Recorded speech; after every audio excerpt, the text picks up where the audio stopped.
Ranking Kings, ou Osama Ranking, é uma obra extremamente interessante, complexa e denota, acima de tudo, aquilo que o Ocidente perdeu a capacidade de fazer. Aquilo que ele já foi, já viveu um dia, e a gente não vê mais por aqui. Osama Ranking, para começar, me chamou a atenção, não conheci o mangá nem nada relacionado, e ocasionalmente eu cheguei neste anime. E me chamou muita atenção justamente pelo seu traço muito diferente, algo muito caricato, muito diferente do que normalmente a gente espera de produções japonesas. E analisando, eu acho muito interessante que, como eu disse, é uma obra que a gente não vê mais no Ocidente. Até o século passado era comum versões animadas retratando a história do rei Arthur, ou então que circundam na Idade Média, não de maneira tão politizada, não esperando fazer uma crítica a estruturas da sociedade, mas apenas restaurar o imaginário de como era aquela época. Um rei que lidera e guia o seu povo. A maior parte das fábulas e das narrativas montam esse arquétipo do herói que é um representante, um chefe natural de um determinado povo, um determinado reino. E simplesmente desapareceram essas obras que são muito simples, mas muito didáticas e que possuem inúmeras lições para quem assiste. E são, acima de tudo, lições muito interessantes porque são produções infantis, mas não infantilizadas. Eu estou querendo dizer aqui é que tem como você fazer uma produção para todos os públicos, mas que aborde temas complexos, que levem à reflexão, à filosofia, que não necessariamente precisa ser tratado de maneira infantilizada. Tem como uma criança, mesmo ser uma criança, uma produção mesmo sendo para crianças, tratar de questões mais complexas, ou seja, é mais como você faz essa abordagem do que propriamente o tópico em si a qual você quer abordar. E Osama Ranking consegue trabalhar isso de maneira estupenda. Para começar, que a história, quando você pega, é um típico clichê medieval, com todos os elementos extremamente profundos para principalmente uma percepção oriental. Creio que tenha sido necessário o estudo profundo dos contos medievais, da história e de como funcionava essa sociedade, que era bastante diferente, por exemplo, do medievalismo oriental, principalmente o japonês, que apesar de terem semelhanças estruturais, o caldo cultural era completamente diverso. E a gente vê que Osama Ranking, através das conjunturas que ele vai apresentando, mostra um profundo entendimento do que era o Ocidente, a Europa medieval. Então, se a história vai contar um rei que precisa ganhar o mérito, entender a sua função e o seu papel como rei, conquistar a sua legitimidade, uma fórmula já bastante batida, eu achei bastante interessante que o anime, apesar de já ter um traço bem característico, no mangá é ainda mais profundo. O mangá, você olha com certa estranheza, acha até um tanto quanto feio aquela arte, mas quando você começa a analisar a temática do mangá e você começa a reparar nas artes medievais, você vai ver o estilo artístico, o mangá tenta exatamente fazer uma referência àquelas gravuras, aquelas imagens, e isso eu achei uma referência bastante interessante, que grande parte das obras não tem esse tato, esse cuidado. Um dos primeiros aspectos apresentados, além do protagonista Bode, que por si só já é bastante interessante, já é que ele é surdo e mudo, então ele não consegue entender nem se comunicar, ou melhor, não consegue entendê-lo, porque ele consegue entender o que as pessoas estão falando com ele devido à leitura labial. Então já tem uma problemática muito grande. Em um momento mais primitivo, que não se tem tecnologias nem nada do tipo, o chefe natural não consegue se comunicar com o seu povo, apesar de entender as demandas dele. Então Bode, mesmo sendo uma criança, ele começa a entender as ressalvas e os preconceitos que a população comum tem com ele.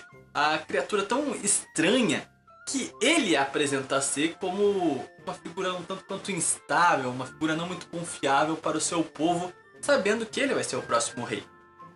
Então ele tem esse problema central que vai ser agravado com o seu tamanho, e ele não tem força. Então um aspecto extremamente fundamental nessa história é a força, porque o pai do Bode, o atual rei, está de cama, está doente, e ele retrata aquele imaginário pós-queda do Império Romano e as invasões das tribos germânicas, ou seja, o início dos reinos cristãos, que é justamente as tribos germânicas estabelecendo seus reinos através da força, sua capacidade de defender e conseguir aguentar aos ataques, aos saques, às hordas que vêm atacar o seu reino. Então, o pai do Bode, ele se consagra e ganha sua legitimidade porque ele é um gigante, ele é um forte, ele protege o seu vilarejo, ele protege seu povo e ganha sua legitimidade através disso. E o Bode é o contrário disso. É um menino franzino, um menino que não consegue se comunicar, que não é forte. Então, ele vê como o povo enxerga essas características. E no primeiro arco do anime e do mangá, a gente vai ver justamente os conflitos políticos em torno dessa questão, os problemas dinásticos em torno disso. Então sua mãe é morta, depois a gente vai entender como as circunstâncias em que isso aconteceu, mas o ponto central é que o seu irmão mais novo, Daida, é maior do que ele, é um menino prodígio, a sua madrasta, né, a mãe do seu irmão mais novo, é uma boa rainha, uma rainha forte, íntegra, que cobra a educação dos príncipes. Enfim, é uma autêntica rainha de fato europeia, aquele arquétipo bem tradicional, rígida, fria, mas também nós vamos vendo através da obra muito amável, que cumpre o seu papel materno. Inclusive, o seu poder diz muito também da posição feminina na Idade Média. Ela é a figura materna da obra, o seu poder é o de pura, ela sempre está auxiliando os príncipes e o rei. Ela é o suporte, ela é a base da família. De toda forma, o que o anime à primeira vista tenta explorar, e nós somos enganados nesse sentido, é esse conflito dinástico, onde o Daida, o segundo na linha de sucessão, parece mais preparado para ser rei na morte do atual rei. Ou seja, vemos ali uma dessas clássicas brigas internas da família para tentar golpear e tirar o primeiro na linha de sucessão por conveniências políticas, conveniências de percepção, apoio, etc. Inclusive, os cavaleiros e os nobres da corte começam a se dividir, spoiler aqui, com a morte do rei para decidir qual dos dois devem ser o novo rei. De um lado, nós temos a legitimidade, e do outro lado, nós temos a ocasião. O Daida é perceptivelmente mais preparado, um reinado mais simples que se tocar. Enquanto o Bode tem toda essa complexidade dele não falar, ele ser fraco, ele ser pequeno. Então, se mostra ali justamente aqueles que deveriam resguardar as tradições e a legitimidade, traindo esse princípio por motivos imediatos. Isso é um fator bastante interessante porque vai ser o enfoque da trama. Todos esses personagens que estão nessa discussão de estado vão retornar mais à frente, mostrando seu desenvolvimento junto e percebendo o desenvolvimento do protagonista. O golpe de estado instalado e sendo coroado mesmo a contragosto ao testamento do antigo rei, Daida se torna rei através dessas discussões políticas. E Bode passa por um momento difícil, ele não aceita essa situação e resolve partir em uma viagem para se tornar mais forte, preparado e para fugir da corte, todo aquele clima do novo rei sendo coroado, desrespeitando o seu direito dinástico. Inicialmente a gente tem um problema ali na trama, né? Que a rainha não quer deixar que o Bode saia nessa viagem, porque é um menino pequeno, ele é fraco, não tem garantias que ele vai sobreviver nisso, e ela não quer deixá-lo. E ele se mantém firme. Eu tô cortando aqui alguns detalhes da trama que eu acho que não são fundamentais aqui. E eu já vou tratar da questão do Kage, que é um outro personagem muito importante para essa trama.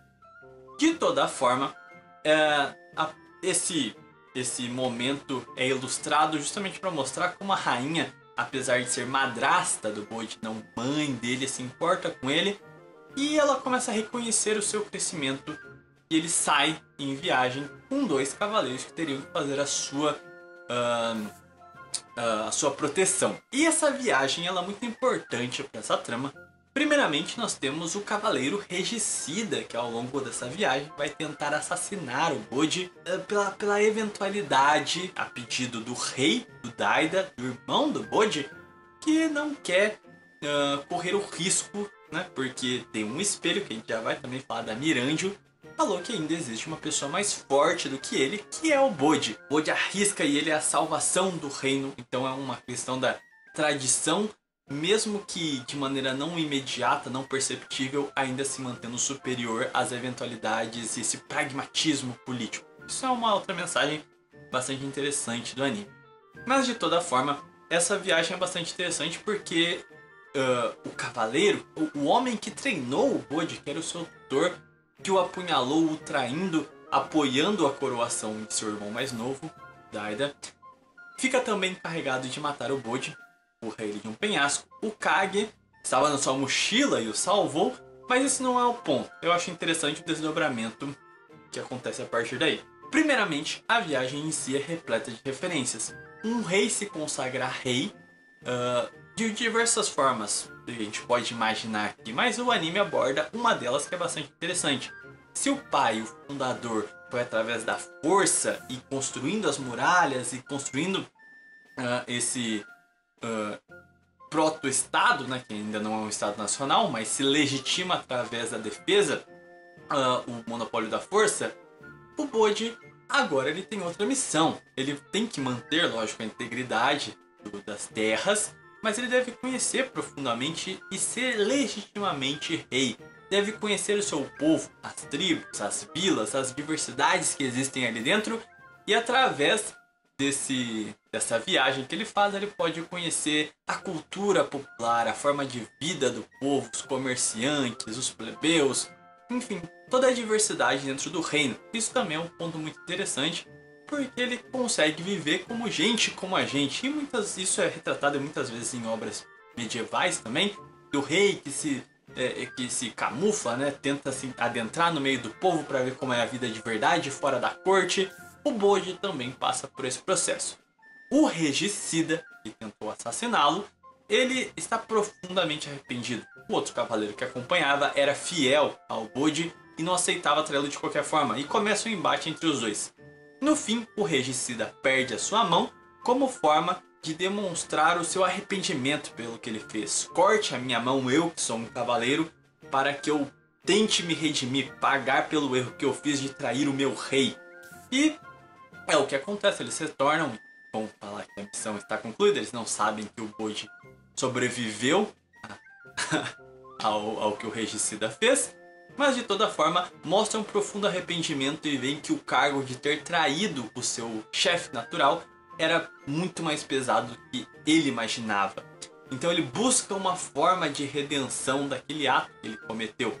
Então esse arco é bastante interessante porque inclusive ao longo dessa viagem o Bode também vai encontrar uma espécie de xamã, um homem das florestas. Ele cai no buraco e encontram um homem, um bárbaro que vive nas florestas, e juntos eles estão comendo ali um javali, estão nas montanhas, e ele começa a olhar para o céu e esse xamã começa a falar dessas entidades celestiais que fazem esse ciclo e como o homem faz parte disso. A carne que eles comem é um presente de Deus e como agradecimento eles devem fazer os rituais religiosos como forma de agradecimento e manutenção desse ciclo para que ele nunca pare, para que o homem sempre seja inserido nessa conjuntura. Isso remete muito aos primeiros reinos cristãos, onde muitas vilas, muitos vilarejos pagãos, muitos resquícios do paganismo ainda existiam, inclusive esses homens que ficavam em florestas e adoravam a natureza e tudo mais. Então, esse homem é uma representação clara disso.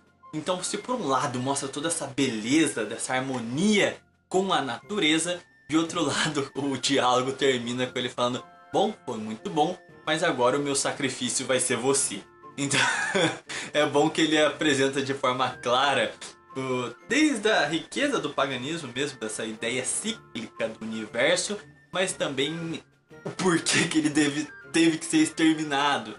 Então retrata de forma muito objetiva e é uma passagem muito interessante, cabe reflexão ali dentro. E aí a gente começa também a conhecer o espelho, que é a Miranjo, que ela ficou presa ali dentro quando ela perdeu o seu corpo.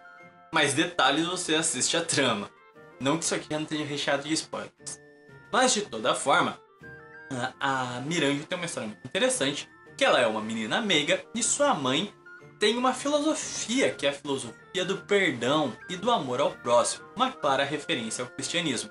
Então a mãe dela é uma moça muito boa, muito justa e muito amável. Só que a vila começa a passar por problemas sociais. E essa bondade da mãe da Miranjo começa a ser, vamos assim, explorada. Começam a abusar dessa bondade para tirar proveito disso, para arrancar bens dela. Mas e a mãe da Miranjo fala que não, nós não devemos ligar para isso, devemos fazer o bem sem olhar para quem.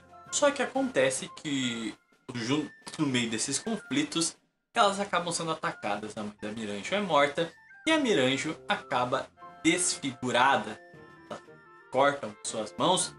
Enfim, isso leva, ao longo da trama, sem entrar em muitos detalhes, a ela encontrar um demônio. E ela faz um pacto com esse demônio, tanto para se restabelecer, como também ela conhece o rei antes de ser rei, o pai do Bode. E eles começam a nutrir uma amizade ali, um relacionamento afetivo. Só que o demônio faz uma proposta também para o rei, para ele ser imbatível, basicamente, com a venda de sua alma. No caso, não vou entrar em questão de como o pacto foi feito e essas questões, porque é o foco geral da trama, esse pacto com o diabo que a Miranjo fez e que cobra sua alma. O grande ponto é também uma discussão, e eu acho que é o que vale levantar aqui, essa discussão da sociedade. Você faz o bem, mas a sociedade é má. O homem é bom e a sociedade é corrompe. Sabe, esses debates filosóficos que a gente volta a ter como centro sobre o que criou a Miranjo. Essa mulher que deseja se vingar de todos, acabar com o reino que a tanto fez mal. E por trás de toda essa maldade está essencialmente a figura do demônio. Ela fez um pacto para causar um mal ao próximo. Enfim, tem um grande debate aqui sobre a natureza humana, sobre a natureza da maldade e a figura de Satanás, do demônio, na nossa construção social. Mas, voltando ao nosso protagonista, o menino Bode, ele começa a treinar e, conhecendo em sua viagem o seu reino de fato e os povos que o integram, a cultura, enfim, toda aquela realidade, ele chega no submundo, onde está o segundo no ranking dos mais fortes, que é o rei do submundo. E ele não deseja treiná-lo, mas ele fala que não tem como, o Bode é fraco, ele não, como é que ele vai fazer dele um grande guerreiro? Mas ele sabe alguém que realmente é capaz de treiná-lo. E ele até carregava uma cartinha que era procurando este senhor, que na verdade não era o rei do submundo, era o irmão dele. E existe uma intriga entre os dois. Mas o grande ponto é que ele começa a treinar, descobre como usar a sua força, e é aquele típico arco de shonen do treinamento, do protagonista que vai retornar à sua terra agora poderoso e pronto para salvar a sua terra. E naquele momento estava passando por desdobramentos políticos extremamente complicados. A gente vê um pacto demoníaco do rei Bosso, que vendeu a sua alma basicamente e a Miranjo também. Eles fazem um pacto e o rei retorna à vida usando o corpo de seu filho, o Daida, que participa de um ritual satânico maluco lá. E tem muita simbologia ali também, né? Você faz a fênix nascer para depois tomar o seu sangue e falar a morte para roubar a sua vitalidade. Mas isso é papo para uma outra questão. Mas enfim, você pega a essência dos deuses através de um pacto do demônio para você viver eternamente com o sacrifício de seus filhos. Basicamente, esse foi o pacto ali. O rei volta e está pronto para fazer as vontades da Miranjo, que é destruir o reino, fazer com que a população pague pelo que fizeram com ela. E então começa a corte, está uma bagunça, criminosos do submundo foram levados à corte e agora estão causando terror. Bode, agora treinado, tem que voltar bravamente. O grande ponto que eu acho legal é que ele vai ganhando o respeito de todos que ele vai encontrando na jornada, e quando ele volta, os principais cavaleiros também passam a respeitá-lo porque vem seu crescimento. Mas aí entra a questão de sua viagem e conquista de legitimidade. Quais são os fatores dessa viagem? Primeiro ponto, os cavaleiros veem que ele está forte.